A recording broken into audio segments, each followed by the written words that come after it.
Filipenses 4, no versículo 8, nos diz o seguinte: finalmente, irmãos, tudo que é verdadeiro, tudo que é respeitável, tudo que é justo, tudo que é puro, tudo que é amável, tudo que é de boa fama, se alguma virtude há e se algum louvor existe, seja isso que ocupe o pensamento de vocês. Na Nova Versão Internacional, diz: finalmente, irmãos, pensem em tudo que for verdadeiro, tudo que for digno de respeito, tudo que for justo, tudo que for puro, tudo que for amável, tudo que for de boa fama, em tudo que houver alguma virtude ou algo de louvor. A nossa mente precisa estar habitada dessas virtudes, para que de fato nós desfrutemos de sanidade mental. E hoje nós vamos falar um pouquinho sobre ter a mente alimentada por aquilo que é amável. Mas antes vamos orar ao Senhor. Feche seus olhos um pouquinho, baixe tua cabeça. Vamos pedir que o Senhor nos oriente no estudo das Escrituras. Obrigado, Senhor, porque o Senhor nos dá essa oportunidade de nos reunirmos com o teu povo nessa manhã, para cantarmos a sua santidade, para fortalecermos o nosso coração em verdades eternas que estão na tua palavra e para meditarmos nas Escrituras. Senhor, nós temos vivido dias maus, nos quais nós precisamos estar com a mente firmada no Senhor, para que nós não apenas vivamos em santidade, mas para que nós não permitamos que as nossas mentes sejam habitadas por pensamentos que nos afastam do Senhor. Pensamentos que afastam a paz do Senhor do nosso coração e que às vezes nos geram desassossego. Por isso, Senhor, enquanto nós meditamos na Tua Palavra, nessa série de estudos sobre essas virtudes que o Senhor mesmo estabeleceu para que nós colocássemos na nossa mente, para que nós pensássemos nelas, nós queremos lhe pedir o auxílio do Teu Espírito Santo, Senhor, para que, de fato, seja muito mais do que conhecimento de um texto bíblico, mas seja a verdade de Deus para nós, que adentra o nosso coração, que repousa no mais profundo da nossa alma, do nosso interior, e que gera cura em nós. É em Cristo que oramos. Amém. Imagine você, como eu tenho dito ultimamente, os dias que vivemos são dias loucos. Às vezes nós não temos boas experiências no meio desses dias loucos. E às vezes as más experiências vêm até mesmo de ambiente cristão, né? Às vezes é ruim, não são poucos os lugares onde nós somos chocados com atitudes que não condizem com a fé verdadeira. Às vezes, num ambiente até mesmo cristão, vemos o individualismo, despreocupação com o outro. Às vezes nós, para nos livrarmos de alguma coisa, sobrecarregamos outras pessoas. Que não dizer do uso de palavras torpes, que tem crescido no meio da igreja hoje, infelizmente. Tem crescido aí palavras de baixo calão, por assim dizer, palavrões mesmo. Já não é mais tão raro assim você ouvir da boca de um crente um palavrão. Manifestações de ira gratuita. Qualquer coisa, a pessoa fica irada. E alguns tentam até justificar, mas eu sou assim mesmo. E a minha pergunta é, quando Cristo vai mudar isso? Caminhamos. Ou brincadeiras que degradam. No meio da juventude, eu sempre fui contrário ao bullying, né? Eu participo, por exemplo, de acampamentos de retiros espirituais de carnaval desde os meus 12 anos. Então faz um tempinho, né? Eu sou do tempo do acampamento raiz, que era chão de escola, chuveiro frio e fila de 2 horas para tomar banho, né? Eu sou desse tipo de acampamento. Hoje nem pode mais, né? Uma coisa assim. Acampamento que ninguém tinha celular na mão. Era um negócio assim. Ar-condicionado, sem chance. Não havia esse tipo de coisa, né? Eram acampamentos que eram quase campos de concentração e de sobrevivência. Quem saísse de lá havia de fato encontrado com Cristo, porque Ele tinha dado vida para você naquele lugar. Mas hoje, às vezes, nós vamos em lugares assim, e nós vemos até a juventude fazendo brincadeiras com outros jovens que são brincadeiras que degradam, que chateiam outras pessoas, ou que não poucas vezes fazem com que alguns que frequentam esses lugares questionem, mas será que essa é coisa de crente mesmo? Por que acontece esse tipo de coisa? Já parou para pensar? Em circunstâncias como essas, nós somos chamados a uma espécie de pensamento. Por que isso está acontecendo até no ambiente cristão? Por que essas coisas acontecem dentro da igreja? Como a fé tem impactado a vida das pessoas hoje? Ela tem impactado a vida das pessoas hoje? Eu creio que isso ocorra por uma falta de compreensão do significado verdadeiro do que é ser cristão nos nossos dias. Eu acredito que, infelizmente, tem havido um esvaziamento no significado de ser cristão, de ser alguém que segue a Cristo. A própria palavra cristão tem no seu significado não uma ideia de uma pequena amostra grátis de Cristo, não é essa, mas é a ideia de um imitador fiel de Cristo. Paulo, inclusive, usa esse termo dizendo, olha, sejam meus imitadores como eu imito a Cristo. Eu creio também que isso tem ocorrido porque as pessoas também têm perdido o verdadeiro significado do amor cristão. Muitas vezes se ama de palavras e o amor muito restrito ao ambiente de culto, a quatro paredes. E é nesse sentido que nós vamos estudar e ver a importância que é estudarmos essa orientação que Paulo dá aos filipenses em depositar a mente nessa virtude específica, naquilo que é amável. E nós vamos perceber que essa virtude, ela contrasta drasticamente com o mundo em que nós vivemos hoje. Ela contrasta com os pensamentos vigentes hoje, com as falas, com as ações, com as atitudes às vezes raivosas, maldosas, iradas, mal educadas. Tem gente que responde com a falta de educação, né? Às vezes é aquele respeito básico que é anterior até mesmo ao cristianismo. Coisa, chamar uma pessoa de senhor, senhora. Se chamar você de senhor e senhora, não se irrite. Ninguém está falando por causa da sua idade. É respeito. É respeito. Eu tenho pessoas, conheço pessoas que são muito mais velhas que eu, que a mim, e me chamam de senhor simplesmente pelo cargo que exerço na igreja.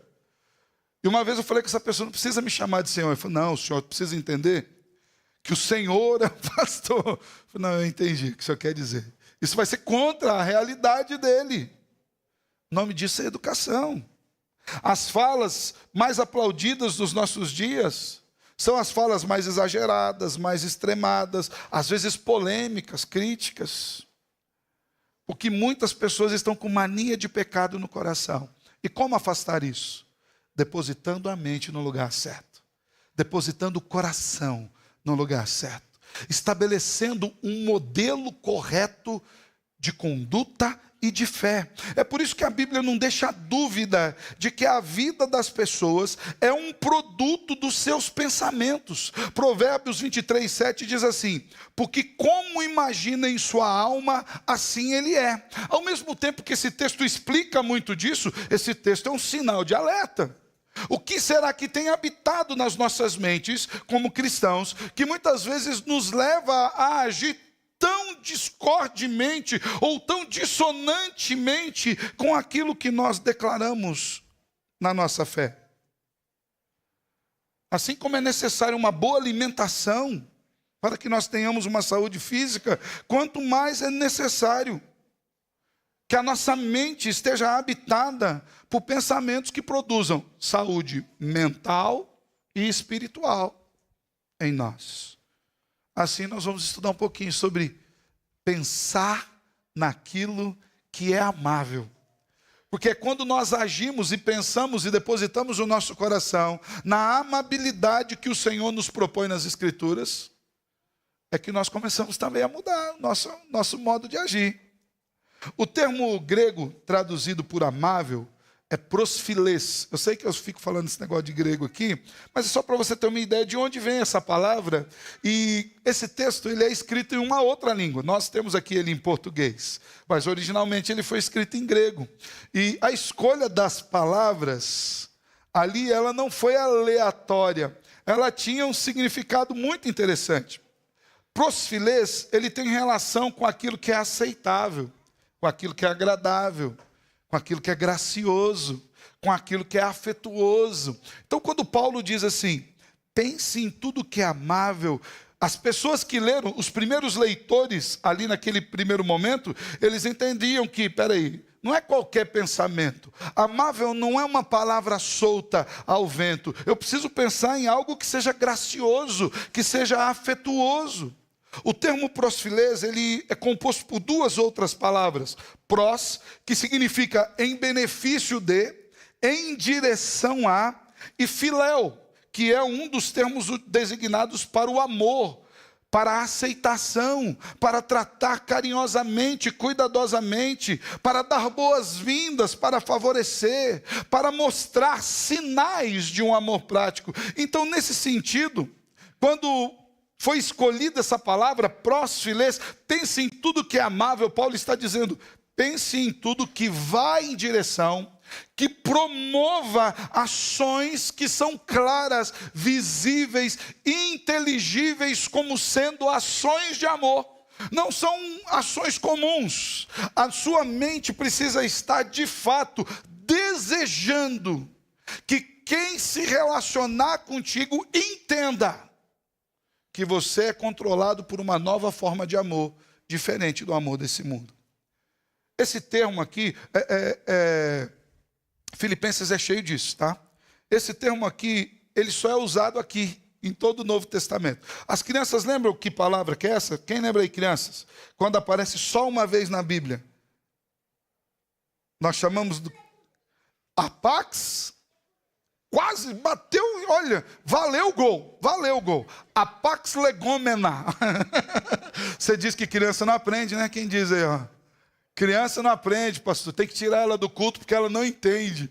É uma apax legomena. O que é uma apax legomena? É quando o termo, mesmo sendo rico de sentido, ele encontra-se somente nesse lugar, e mesmo estando somente nesse lugar, ele não precisa de outros textos de apoio, porque ele tem um sentido completo em si. Quando Paulo diz, pense em tudo aquilo que vá em direção ao amor, é uma pax legomena. Você pode ter isso muito tranquilo no seu coração, que esse termo, embora esteja bem aqui, somente aqui, ele está muito bem entendido, muito bem aplicável. A ideia de tudo aquilo que é amável é exatamente isso. A ideia de tudo aquilo que beneficia as pessoas de maneira amorosa. De tudo aquilo que demonstra carinho, que demonstra cuidado. Quando ele diz, pense naquilo que é amável, ele diz, pense naquilo que promova a gentileza, que promova afetos. Se os nossos pensamentos estivessem habitados nessas coisas, tudo aquilo que eu disse a título de introdução não teria necessidade de ser dito. Daí nós vemos a importância de nós olharmos para as Escrituras para pautar a nossa vida. Porque é quando nós olhamos para as Escrituras que a gente entende, peraí, não dá para andar assim. Amável é tudo aquilo que inspira o amor. É tudo aquilo que leva ao amor. É tudo aquilo cujo final produz o amor. É tudo aquilo que vai nessa direção. E é por isso que nós vamos ver 3 verdades acerca de tudo aquilo que é amável e de como é importante nós mantermos uma mente alimentada pelo que é amável. A primeira verdade é que Deus, o nosso Deus Santo, Ele é a fonte de tudo aquilo que é amável. Você não vai encontrar uma amabilidade verdadeira longe de Deus. E Deus dá provas disso. Você encontra no próprio caráter de Deus essa amabilidade. Veja bem, aquilo que é amável é aquilo que vai em direção ao amor. Aquilo que é amável é aquilo que denota cuidado. que denota afeto. E essas são características que estão diretamente ligadas ao nosso Deus, a quem Ele é, a forma como Ele se apresenta a nós. Tanto é que nós aprendemos a chamá-lo de Pai. Esse é o nosso Deus, um Deus paternal, um Deus que produz o bem para os seus filhos. Embora nós nunca devemos olhar as figuras estabelecidas na Bíblia para a pessoa de Deus com o olhar daqui para lá. É sempre de lá para cá.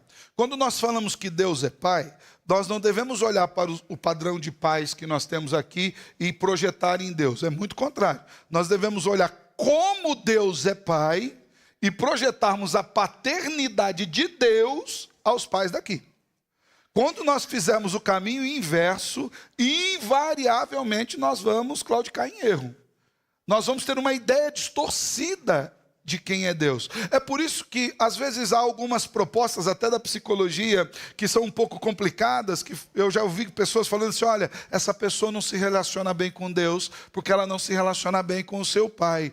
Mas o pai dela é um pecador. Deus não. O problema do pai dela é que ele também precisa se relacionar com Deus. E não é necessariamente a partir de um bom relacionamento com o pai dela que ela vai se relacionar com Deus. Porque o pai dela nunca manifestará quem Deus é. É por isso que a fonte daquilo que é amável é essa paternidade que só Deus consegue exercer. Uma paternidade perfeita. O salmista diz que Deus nos cerca por detrás, por diante e põe a mão dele sobre nós. É um pai protetor, é um pai ensinador, é um pai sustentador, é um pai que corrige, que não deixa os filhos seguirem as loucuras do próprio coração. Vimos isso na exposição de Hebreus, no seu capítulo 12, quando fala que como filhos, nós não podemos estar sem correção, e não podemos inclusive nos entristecer pela correção, porque a correção de Deus é prova do amor de Deus. Significa que Deus não nos abandonou, que Deus não é um pai relapso. Por isso, quando nós falamos de amabilidade, nós precisamos olhar para Deus, para o caráter de Deus e para como Deus age para conosco, mesmo sendo Ele Deus, mesmo sendo Ele perfeitamente santo. Deus é aquele que suscita o amor. Deus é aquele que nos leva a sermos verdadeiros cristãos quando nós olhamos para aquilo que Ele é e nós buscamos copiar essa amabilidade. Diga-se de passagem, é somente olhando para Deus que nós conseguiremos ser assim. É somente tendo Deus como modelo, olhando para a sua bondade, para a sua empatia, para a sua paciência. Se tem alguém que é longânimo, é Deus. Ele é rico em perdoar, diz as Escrituras. Ele é tão amoroso que Ele doou o seu Filho Jesus, perfeito, Deus de Deus, santo, para morrer em nosso lugar. Porque de outra forma, nós não conseguiríamos nos achegar a Ele. Ele é tão maravilhoso, tão bondoso, que Ele se abala da sua eternidade e desce até nós e nos ouve quando nós clamamos. O salmista diz isso. Esperei confiantemente pelo Senhor e Ele se inclinou até mim. Ele veio ao meu encontro. Por quê? Porque eu nunca vou conseguir subir onde Ele está. É um caminho que só Ele pode fazer. De maneira que o amável é aquele que entende que recebeu esse amor de Deus, que foi visitado por essa graça de Deus, e que por consequência, em amor a esse Deus, demonstra amor pela criação do Deus que o fez.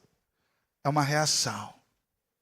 A amabilidade, ela nunca virá produzida de nós mesmos. Nós jamais conseguiremos ser assim. Muito pelo contrário, os sentimentos que tem no nosso coração eles são meio estranhos à amabilidade. Esse negócio de alguém bateu numa face e dar a outra, a gente tem uma dificuldade doida de dar a primeira face. Quanto mais a segunda. Nós temos dificuldade em perdoar. Às vezes nós tomamos atitudes egoístas. Pensando em nós mesmos, nós colocamos peso nas costas de outros.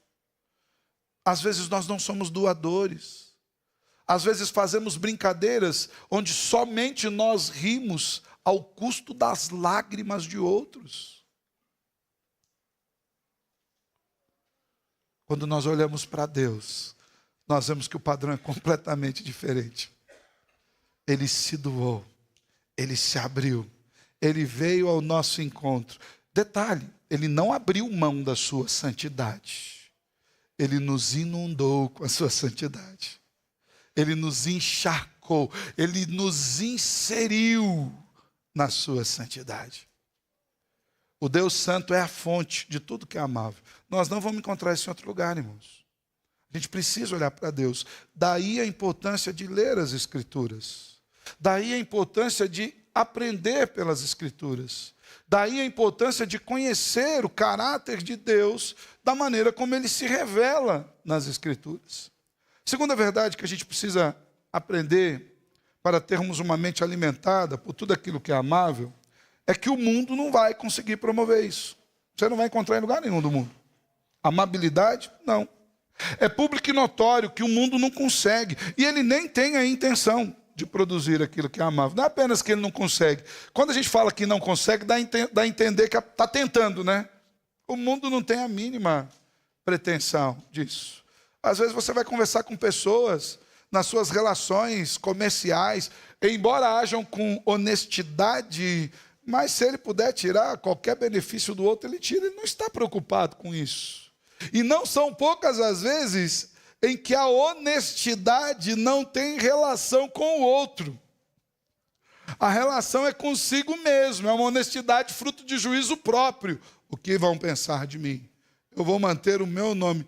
Falo que o ser humano ele tem a capacidade de fazer o que é certo pela motivação errada.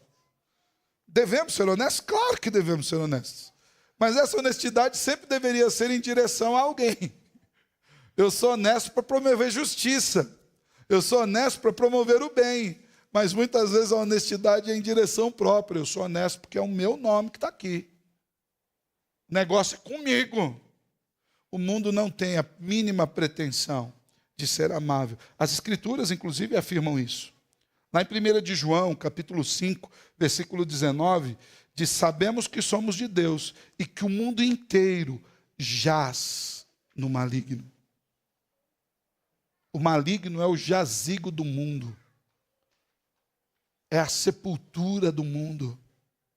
O mundo está enterrado nesse maligno, está morto no mal.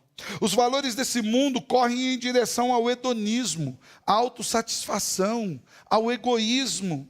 Enquanto o chamado do apóstolo Paulo e das Escrituras é para um pensamento bíblico especialmente relevante na nossa cultura e nos nossos dias. Enquanto o foco hoje está na emoção, no pragmatismo. Ah, pastor, mas eu me sinto bem assim. Mas às vezes é pecado. Como eu posso me sentir bem no pecado? Da mesma forma que o porco se sente bem na lama. Da mesma, vamos usar uma linguagem mais tranquila, então, porco na lama a gente fica meio... A gente não gosta de se ver assim. Da mesma forma como o peixe se sente bem no oceano, rodeado de água por todos os lados. Ele estranha quando você tira ele lá de dentro. Quando você coloca ele ali dentro. O grande problema é que muitas vezes nós estamos assim. Nós nos sentimos bem porque nós já nos ambientamos com esse mundo. Mas o foco do mundo são as autoemoções e o pragmatismo. Uma reflexão séria sobre a verdade de Deus manifestada na sua palavra tem sido minorizada. As pessoas hoje têm empreitado o conhecimento de Deus a outros. Não são poucos que conhecem Deus do mesmo jeito que eles conhecem o Trump. De ouvir falar. Alguém aqui já viu o Trump? Alguém sabe se ele é vermelho daquele jeito lá que aparece na televisão, ou se aquilo é só a cor da sua TV que é ruim? Nós não vimos. Não só ele, mas os outros presidentes, todos aí famosos do mundo. Mas nós sabemos. Às vezes você pergunta sobre pessoas famosas, as pessoas olham aí, sim, ele é assim, ele veste isso, ele compra aquilo. Você tem relacionamento com ele? Às vezes nós conhecemos Deus assim, daquilo que nos contaram, daquilo que nos falaram. Hoje as pessoas já não querem mais olhar para as Escrituras e perguntar, aquilo que eu estou vivendo é a verdade de Deus? Muito pelo contrário, elas perguntam, mas isso funciona? Isso me faz me sentir bem? Se me faz sentir bem, toca o barco. Infelizmente, irmãos, tal pragmatismo e emocionalismo tem tomado conta de muitos, até dentro da igreja. E muitos têm a mente adoecida por esse tipo de evangelho raso, de cristianismo desprovido de Cristo. Essa é uma perspectiva diferente, por exemplo, dos irmãos bereanos. O apóstolo Paulo ia pregando e eles iam pesquisando atrás. Vamos ver se aquilo que o nosso irmão Paulo está dizendo é verdade. Vocês deviam fazer isso quando eu prego, tá? Se com Paulo faziam isso, que dirá comigo? Eu estou pregando, falo, tal texto diz isso. Dá uma olhada lá e ver se diz mesmo. Vê se eu li o texto certo. Por que isso? Porque a autoridade da mensagem do pastor não está no título dele. A autoridade sobre a igreja não está no título que ostenta ou no diploma que está na sala. Está na fidelidade às Escrituras. O normativo não é a palavra do homem, é a palavra de Deus. Nós devemos ser assim. Por quê? Porque em outro lugar nós não vamos encontrar, irmãos. No mundo nós não vamos encontrar. E por fim, em terceiro lugar, que nós precisamos saber, para termos uma mente alimentada por tudo aquilo que é amável, é que Cristo é a manifestação perfeita do que é amável. A amabilidade advém do caráter de Deus Santo. E ela está explícita na pessoa do Filho. Assim como o Filho explicita tudo sobre Deus. Você quer saber quem é Deus? Olhe para o Filho. Ele vai explicitar todas as características do Pai de maneira prática e visível. Você quer exatidão naquilo que é amável? Olhe para Cristo. Você quer pensar no que é amável? Olhe para as obras de Cristo, para as palavras de Cristo, para as ações de Cristo, medite nelas. Falamos há pouco e cantamos de Jesus encontrando-se com uma mulher carregada de pecados, de uma outra nação, alijada de contatos com o seu próprio povo, que ia num horário muito ruim buscar água no poço exatamente para não se encontrar com ninguém. Encontra-se com Jesus e logo de cara nós vemos os seus pensamentos todos distorcidos e Jesus os orienta, e Jesus os centra, e Jesus trata com aquela mulher e lhe dá água viva e a transforma. Olhe para Cristo, como Ele manifestou esse amor paternal de Deus nas suas atitudes diárias. A fé cristã, irmãos, é um chamado para o aprendizado sobre Jesus em tudo que envolve o nosso Senhor. Às vezes a gente fica tão preocupado com o aspecto teológico, e ele é fundamental, e ele é importante, ele é basilar. Mas só teologia sem prática é uma biblioteca cheia de livros que ninguém lê. Se você entrar na melhor biblioteca do mundo, o último módulo que eu estive em São Paulo, eu entrei na biblioteca do Mackenzie. Nunca tinha ido lá em 10 anos. Entrei na biblioteca do Mackenzie, é linda. Biblioteca alta, aquele estilo colonial. Tirei foto lá dentro. Mandei para minha esposa foto na biblioteca. Não abri um livro. Não saí de lá mais inteligente, mais capacitado. Embora eu estivesse cercado de excelente teologia por todos os lados. Os maiores nomes da teologia mundial estavam arquivados naquele lugar. Às vezes a gente lida com o Senhor assim. como um livro de biblioteca que a gente entra, olha, fala, que bonito, nome bom, autor, ó. Mas eu não sei nada sobre ele. Eu não tenho relacionamento com ele. Eu não sei o que está escrito aqui. Eu não sei o que ele pensa. É preciso aprender a Cristo para muito além de uma vida ritualística. Os ritos são importantes, a teologia é importante, enquanto apontam didaticamente, experiencialmente para o senhorio de Cristo, mas a sua relação particular com o Senhor é melhor. Diga-se de passagem, uma boa teologia precisa inevitavelmente te conduzir a Cristo. Se a teologia que você tem seguido não te conduz a Ele, ela não é boa, ou você não tem feito bom uso dela. Eu falo que uma boa teologia, ela age em nós sempre em duas direções. Ela nos faz amar mais a Deus. E por amarmos mais a Deus, vamos amar mais os nossos irmãos. E por amarmos mais nossos irmãos, vamos servi-los melhor para a glória do Deus que nós amamos. Outra possível tradução para o termo amável aplica-se aquelas coisas que proporcionam prazer a todos, que não causa dissabor a ninguém. E aqui o tradutor, o estudioso, que fez esse estudo, que é o F.F. Bruce, ele diz que o termo ele traz a ideia de uma fragrância preciosa. Eu não sei se você já entrou em um lugar bem perfumado, talvez uma casa, um ambiente que você sente, que cheiro bom, diferente, e tal, você não conhece nada sobre aquele ambiente, mas aquilo já te passa uma impressão muito boa sobre aquilo. E é exatamente nesse sentido que nós vemos que é uma verdade isso. A amabilidade é uma boa fragrância.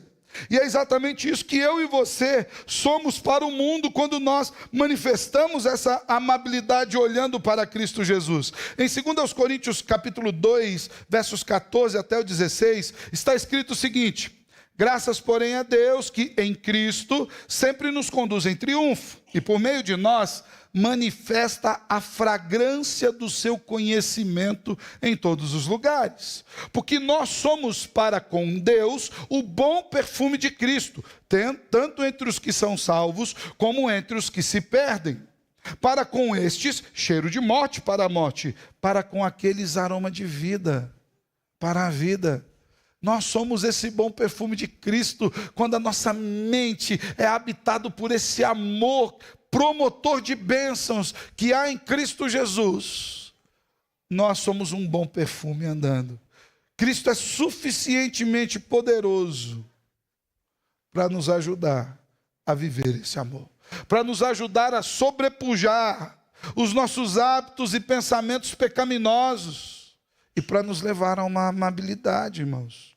É somente em submissão a Cristo que a nossa mente deixará de maquinar o mal, deixará de engendrar o rancor, deixará de cultivar a amargura. Às vezes nós cultivamos a amargura e depois não sabemos porque a gente adoece. Porque em vez de olharmos para Cristo, olhamos para aquilo que nos machucou. E aí nós regamos aqueles pensamentos. E nós fazemos eles florescer, e nós adubamos aqueles pensamentos, e nós pensamos neles continuamente, e nós gostamos de pensar naquilo. Em vez de olharmos para Cristo e pensarmos no seu amor, no seu perdão, o amor santo e prático de Jesus é capaz de nos impactar e de nos transformar pelo agir do Evangelho. Tudo que é amável, é tudo aquilo que é concernente ao caráter de Deus, que a gente não vai encontrar no mundo e que a gente vê estampado na pessoa de Cristo. Meus irmãos, quando algum pensamento avulso estiver disputando espaço aí na nossa mente, faça a avaliação. Será que esse pensamento é aprovado por Deus? Ele tem relação com o caráter de Deus? Será que esse tipo de pensamento se parece com Cristo nas atitudes? Será que as atitudes que são derivadas desse pensamento que está na nossa mente vão promover a glória de Deus? Caso a resposta seja não, não pode habitar na nossa mente esses pensamentos. Há muitos cristãos que estão com as suas mentes completamente adoecidas, porque deixaram de buscar as suas referências na palavra de Deus e estão tão impregnados pelos valores desse mundo que já não acham mais estranho o tipo de pensamento do mundo e que acham estranho o pensamento de Deus. Algumas pessoas, há muito tempo que eu converso, quando falam de algumas questões, falam, mas a Bíblia diz isso. Ah, pastor, mas a Bíblia? Acho estranho o que a Bíblia diz. Ah, mas a Bíblia? Só a Bíblia? Sim, a Bíblia. Muitos já não sabem como se parecer com Cristo, simplesmente porque não conhecem verdadeiramente quem é Cristo. Muitos, tudo aquilo que eles sabem sobre o Pai, do Filho e do Espírito Santo, é porque ouviram contar, como eu disse aqui. Nunca conheceram de perto o perdão do Pai. Nunca sentiram-se profundamente amados pelo Filho. Nunca experimentaram o quebrantamento e a doce presença do Santo Espírito. Tudo isso é estranho. E, por conseguinte, suas vidas acabam não refletindo aquilo que as Escrituras nos chamam a refletir. É por isso que Paulo, e eu gosto muito disso, no versículo 9, nós estamos estudando a miúde o versículo 8, Filipenses 4, 8. Mas no versículo 9, o próprio apóstolo Paulo se interpõe como um modelo.